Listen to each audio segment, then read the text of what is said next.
Welcome to KXAN News Today. Austin's Barton Springs Road is back open this morning after a deadly crash near Zilker Park.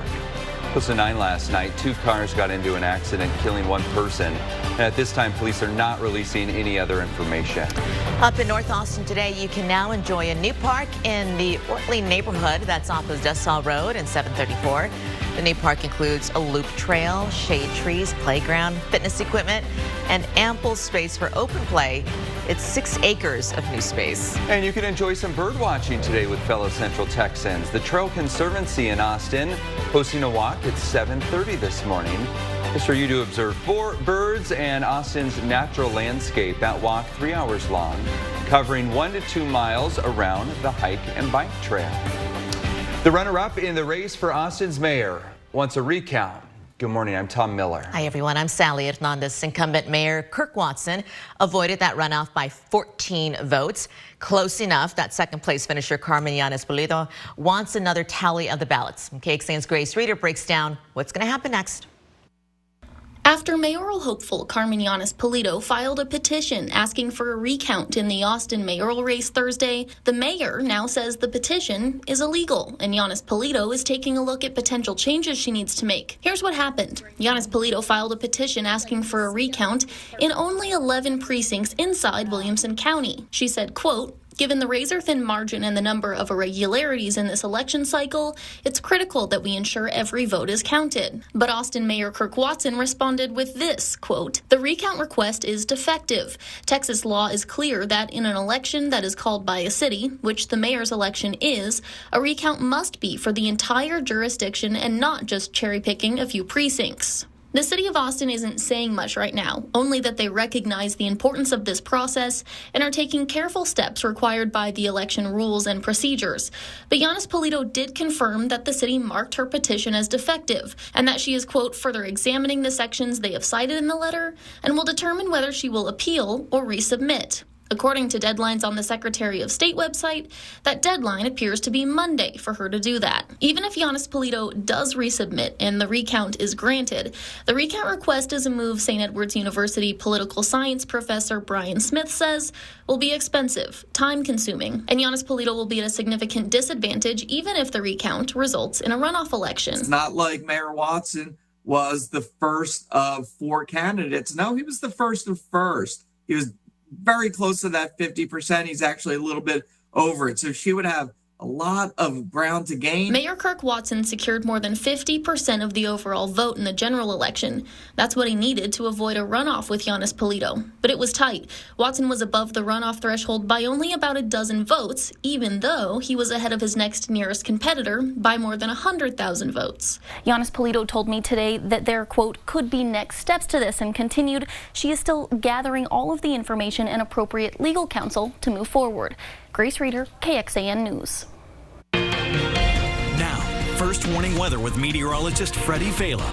Look at that, a beautiful image so far out of our West Shore Homes camera in Central Austin. And we're dealing with the same thing we dealt with yesterday, just not as cold. We get some of that radiational cooling out there that has allowed our temperatures to drop tremendously back down into the 40s and even in some spots down to the 30s. Here's a look at where a few of those cities are. Austin at 48 degrees, San Marcos at around 41 degrees, Fredericksburg at 37. There's our first 30 right there by Georgetown. We're looking at 42 degrees, and Bastrop at around 38 degrees. Our day planner actually showing that we'll be back up to 68 by noon and by 4 p.m. into the 70s one more time. We have one more day of this, expecting for another cool morning as we look out towards tomorrow, back down into the mid-40s by Sunday, into the 50s, and then 60s by Monday, but another front expected to arrive. So this is what I'm watching. Not to put away those sweaters just yet. You're still going to need them for a few more mornings. The perfect weekend weather for a bunch of weekend events, which I'll have coming up. And, of course, my updated Thanksgiving forecast, plus our first look at what to expect the day after Thanksgiving if you decide to do some shopping. I'll have all that and so much more coming up in your first morning weather. And Freddie, thank you. Police say an East Austin homicide was the result of domestic violence. An 84-year-old man is accused of killing an 83-year-old woman and her dog. On Monday, officers responded to a home on Bryn Mawr Drive near Windsor Park, where they found the home's owner, Linda Milsna, and her dog dead. inside a closet. Police arrested her roommate, Jack Moore, on a charge of first-degree murder. Investigators say Moore confessed to strangling her using her credit cards to buy 3 dozen gift cards and forming a plan to leave the country. As for the motive, police say Moore told them that he was worried the victim's family was going to move her into a nursing home. Mr. Moore had mentioned that he felt like Miss Milsna was potentially going to be moved out of that home by her family, and that he wanted her to die there because she had husbands that had passed away in that residence from natural causes, and he wanted her to die there. APD says 13 of the 63 homicides recorded in Austin this year are related to domestic violence. Texas leaders want to know more about cryptocurrency mining facilities searching for digital money. More specifically, how much energy they use. Many of these mining facilities for cryptocurrency like Bitcoin are here in Texas, and these will now have to register with the Public Utility Commission of Texas. They can require a lot of power. Last year, the legislature setting the stage for this. The PUCT saying this is to ensure grid reliability and continue meeting the needs of Texans. The commission points out that the unique power demands of these operations, because they can quickly adjust their power consumption based on the wholesale price of electricity. What they could do is radically reduce their load at the right times, and then their measurement for their peak load would be very low, and they would get a very low allocation of cost. But the infrastructure cost would be still there to meet their peak load. Who would pay for it? Every other customer in ERCOT. The PUCT says the virtual currency mining facilities that don't register could face a penalty of up to $25,000 per day. Let's go in depth here, because according to Austin Energy Information Administration, the electricity demand for virtual currency mining grew over the last several years across the state and the country. The agency estimates these use about 2% of all electricity consumed in the U.S. That is enough to power more than 6 million homes, so a whole lot of homes. 2 of the larger mining facilities in Central Texas are northeast of Austin. They're over in Milam County. Whinstone and Bitdeer set up operations. Good morning, everyone, and welcome to KXAN News Today as we take a live look outside for you on this Friday. Freddie is here to give you an idea of what your forecast is going to look like and your turkey forecast for next Thursday. President-elect Donald Trump announced his new pick for Attorney General, and that's former Florida Attorney General Pam Bondi. Bondi previously worked on a Trump commission focusing on ending the opioid crisis and combating drug addiction. Comes after Matt Gaetz withdrew his name from consideration. The former Florida congressman saying his confirmation was becoming a distraction to the Trump-Vance transition. He faces allegations of sexual misconduct and illicit drug use. Good morning. This is a live look outside over downtown Austin on this Friday morning. And look down to the bottom right of your screen. You can see just how chilly it is. We're in the 30s to start this morning. Happy to have you with us here on KXAN News Today. Hundreds of thousands of Texans still waiting to access health care. This is due to delays and errors at Texas Health and Human Services. And so now the agency is asking the state for help when it comes to getting rid of that backlog.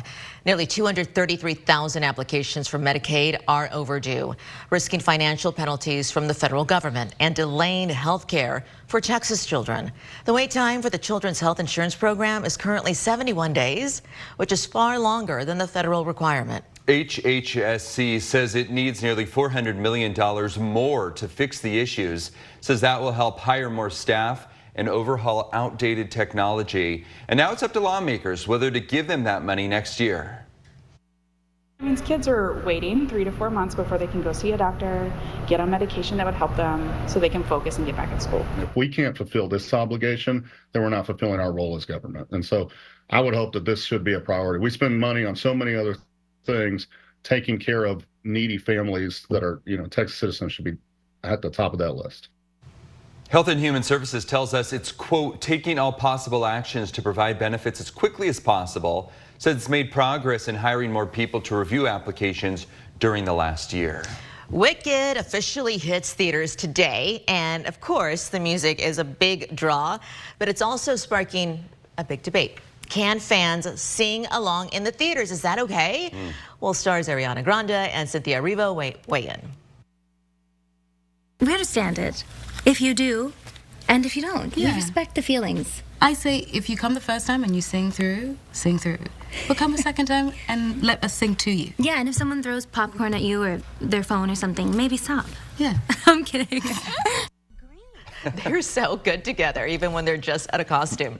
Coming up on the Today Show, more of that sit-down interview about Wicked. It's coming. Tom, are you seeing it? I am going to see it. Yeah, I'm going to see it next week. Freddie, I know you're going to be seeing it too.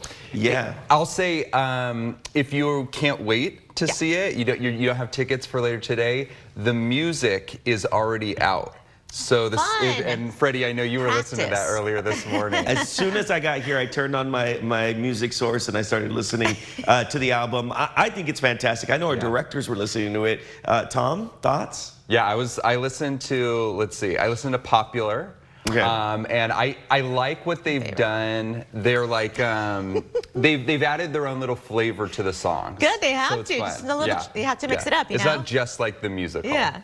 Yeah, I'm excited. I'm ready for it. And not only am I ready for Wicked, but I'm also ready for Thanksgiving as well. We have an update to your Thanksgiving forecast. I told you it was a little in flux. It was our preliminary one. Now we have a better idea. It looks like everything's pretty much stays the same. The only difference is we're taking up the degrees a couple, one or two. Let's go ahead and take a look at your Thanksgiving forecast for now. Let's get it out of the way. 7 a.m., we're looking at about 61 degrees. By around noon, we're looking at 66 degrees, and by 4 p.m. we're looking at about 70 degrees. Partly cloudy skies. We still do expect for temperatures to cool down after the front comes in. But for today, it's going to be mostly calm. We do have a few clouds that are finally making their way through Gillespie County. These are the first clouds we've seen in about 4 days itself. Coffee cast for today, currently, we're sitting at about 48 degrees. So if you're getting up, you're going out the door, you're going to need that extra large coffee to get your day started. Here's a live look out of our Allied Medical Emergency Room camera in Bastrop, and a beautiful sight to behold, too.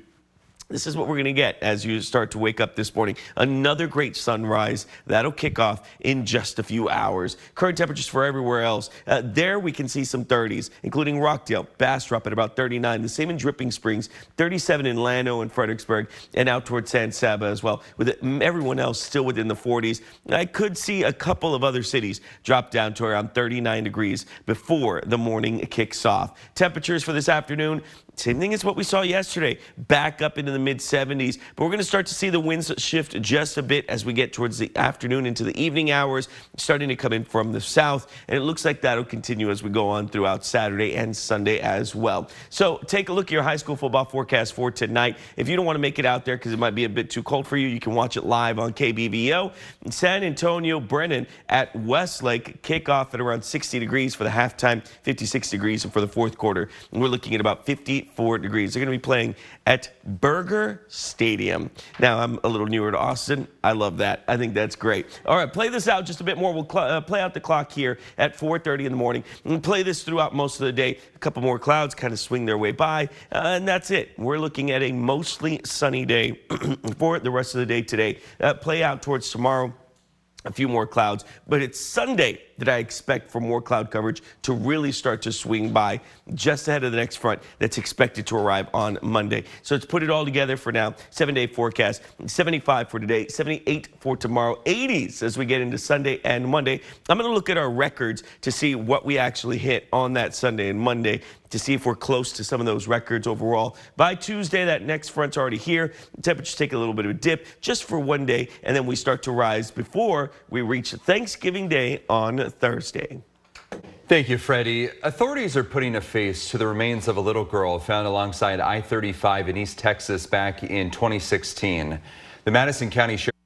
If anything we're saying today brings up memories of somebody or some kind of recollection, please reach out to the Madison County Sheriff's Office. Here's the backstory here. That sheriff's office and the FBI are unveiling a new facial recognition or reconstruction in their ongoing investigation into that cold case. The unidentified child is known as Baby Madison. They used to believe that she had a medical condition that causes an abnormally small jaw, but new forensic assessments have ruled that condition out. They're hoping this new image sparks someone's memory to help find out what happened to her. Baby Madison likely had specialized medical care due to a feeding tube found with her. Genetic testing suggests the child may have ancestral ties to El Salvador or Mexico. Resign or we will kill you. Travis County District Attorney Jose Garza says that is what was written in a message he received at his home. Yeah, he says it's just one of a series of escalating messages, threats that he got of violence against him over the last 2 years. And it is why the Travis County Commissioner's Court approved thousands of dollars in county funds to be used for security measures and protection. That's what he says. He says the move drew criticism, though, and it sparked an ongoing legal fight over records between the county and the Texas Attorney General Ken Paxton. So we did ask about this. We have an obligation to be transparent, and that we have legitimate interests that we have a responsibility to protect. Namely, as I said, our ability to prosecute cases and the ability of elected officials to stay safe and to keep their families safe. And you can hear more from that conversation online at KXAN.com.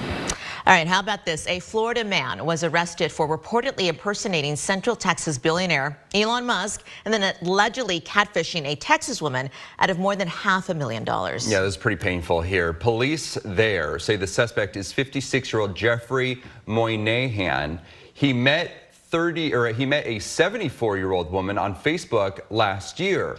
According to detectives, the pair talked online for months, and they say that Moynihan took the woman that told her that he was Elon Musk and encouraged her to invest in his business. By the time the woman alerted authorities, something was off. Police say she already had turned over about $600,000. He suggested if she gave $500,000, he could turn it around and make $55 million for a return for her. Police say there could be other suspects involved in the scheme and also other victims. An iconic Texas clothing brand is moving to California. Dickies says that it's going to move its headquarters out of Fort Worth, and they're going to California. The company that bought the brand in 2017 says it's to better share space with other brands. 20 people are going to lose their jobs as the headquarters move. This is KXAN Sports, brought to you by Thomas J. Henry. Good morning. The Johnson City LBJ volleyball team won the 2A Division I title last night, winning in 5 sets over Wink. Congrats to them. College football news, according to ESPN's Pete Thamel, Texas State head coach DJ Kinney signed a new contract that runs through 2031. Deal reportedly averages $2 million a year. Kinney has led the Bobcats to a 6-4 record. They're bowl eligible for a second straight season. High school football last night, area round of the playoffs on KBVO. LBJ and Lavernia down in Seguin late first quarter. LBJ down 3-0. Ali Scott with the nice run to the 3-yard line. Jaguars deep in Lavernia's territory, and then the next play, Caleb Crenshaw punches it in to give the Jags the 7-3 lead. Third quarter, same score. Lavernia's Ty Carter, though, runs in from the goal line to give the Bears the 10-7 lead. Fourth quarter, 13-10, Lavernia up. Fourth down for LBJ, and Scott's pass incomplete. And that would be LBJ's last drive as they are eliminated by Lavernia, 13-10. The UT men's basketball team defeated Syracuse last night, 70-66. They will play their second game of the Legends Classic in Brooklyn coming up tonight. Texas State lost in the Myrtle Beach Classic to Bradley, 82-68. So Texas State dropping to 2-3 on the season. Back to high school football, Westlake. Make sure you check them out on KBVO tonight at 7 o'clock. And also, we will have highlights and scores from around the area tonight on high school game night. That's it for sports. Let's go back over to you. Thanks, Jonathan. All right, well, it is that time where we are trying to do everything we can to support the Central Texas Food Bank, and we're doing that with our Friendsgiving Challenge. It's the morning team taking on the evening team, and if you are able to donate, and if you like your morning news, we have a way for you to give. Just scan this QR code on your screen. We promise you we are so appreciative of every dollar that comes in. Still ahead, a major vote impacting what your child learns in the classroom.